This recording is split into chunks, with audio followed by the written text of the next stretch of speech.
We were just talking about the expectations of customers, and in particular, a customer that had a support escalation that we are doing everything we possibly can to resolve. We've got people on site. We've been flying people out.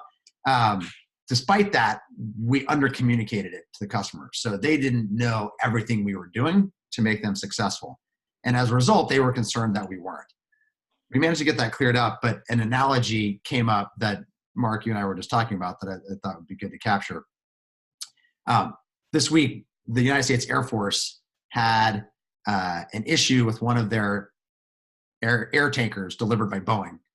And Boeing's issue was not a safety issue or a design issue. They had left garbage in the plane, and they had left some power tools somewhere in a compartment in the plane when they delivered it to the Air Force. And the Air Force stopped receiving new aircraft, and the head of procurement at the Air Force went to Boeing, did a tour, and I thought he said something that I thought really fits the right customer expectations. His point wasn't that he was mad about the trash. It wasn't that he was mad about the power tools.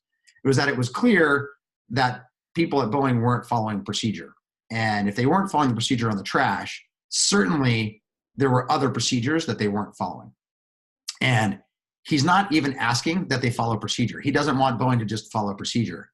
What he wants is for all the people on the teams building aircraft for the Air Force to say, this product is going to the United States Air Force. And I care about making sure that it's the very best possible product. And the procedures are almost muscle memory. They're doing that anyway, but really it's a culture about delivering for the Air Force the level of quality and service that the Air Force deserves. And I thought that was very appropriate, because our customers, yes, they want the product. Of course, they want support issues resolved.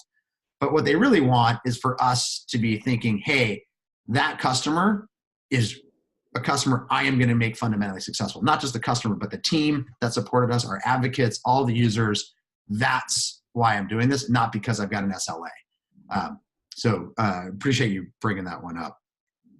Yep, makes a lot of sense. And the perception of the customer is obviously the important part, not just that we do a good job, but that it was perceived that we did a good job and helped them out too. So yeah, that perception, because your team has, on this particular customer, I think in the neighborhood of 6 people on site, and we've been putting a lot more people behind the scenes on the job.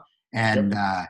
And unfortunately, we're doing a great job, doing a lot of work, and we just hadn't done that last step of making sure the customer knew. So that's a good lesson for us, but I'm glad that we were delighting the customer in terms of delivery, but we got to make sure they understand it too. Yep, exactly. Awesome. Thanks for that.